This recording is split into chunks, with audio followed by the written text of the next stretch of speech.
सुलेखा महापात्र सरकारी उच्च विद्यालय कणासर प्रधान शिक्षक आम विद्यालय रे 78तम स्वाधीनता दिवस पालन अवसर में सत्यवादी विधायक ओम प्रकाश मिश्र मुख्य अतिथि भाव में पताका उत्तोलन करते सहित आमर आलमिनी ट्रस्ट संपादक महेंद्र कुमार रणसिंह आलमिनी परीक्षित बड़जेना पुरी जिलार साइंस सुपरवाइजर संतोष कुमार चौधरी एवं आम विद्यालय समस्त शिक्षक शिक्षयित्री एठारे उपस्थित थिले। कार्यक्रमटी सरल सुंदर भाव में होइछि।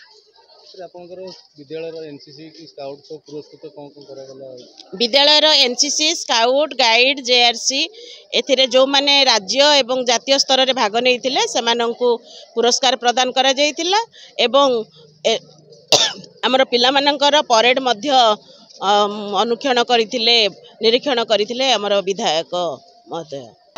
मोर नाम लोपामुद्रा साहू मुझे विद्यालय 10म श्रेणी छात्री अटे। 78तम स्वाधीनता दिवस रे मो संगीत रे भाग नहीं से मु जातीय संगीत गान करिबारे मो मोर साथीगण मध्य अंशग्रहण करिथिलु। तत्सहित प्यारेड मध्य अनुष्ठित होइथिला। आमर जे विधायक अछंती ओम प्रकाश मिश्र से मध्य आस्थिले आमको अभिभाषण प्रदान कले एवं आमे मध्य तांको अभिभाषण रे संतुष्ट होइथिलु। आज्ञा आमे बहुत खुशी अच्छु।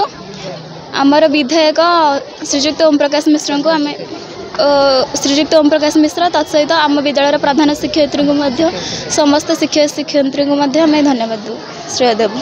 Samantaray Kona government high school कोणासर हिंदी टीचर ता सहित एनसीसी मोर एनसीसी कैडेट होउछंती 50 पुओ एवं झियो।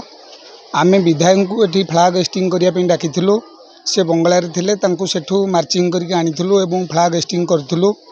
विधायक महोदय अनुक्षण करथिले एवं प्यारेड देखिथिले। पिला माने अति शांति श्रृंखला रे प्यारेडटी करथिले। तापरे प्राइज बंटन हेतला। प्राइज बंटन पर विधायक ठू चली जाइथिले। आमे पिलांको किछि खाइबाकू बा पीबाकू देई सरला परे ब्लॉक पर्यंत जाइथिलु मार्च फास्ट करिकरी सेठारु पूरा सुरुखुरी रे पुणी विद्यालय को फेरिथिलु। तापरे हमर मिष्टान बंटन हेतला। एटा जो प्रतिमूर्ति अछि महापुरुष मानकर सेठारे पिला मान द्वारा किछि कार्यक्रम कराइथिले। सेठी आमे जाइथिलु फूल माळ एवं फूल तोड़ा देइथिलु एवं समस्त सेठी सालूट देइथिलु।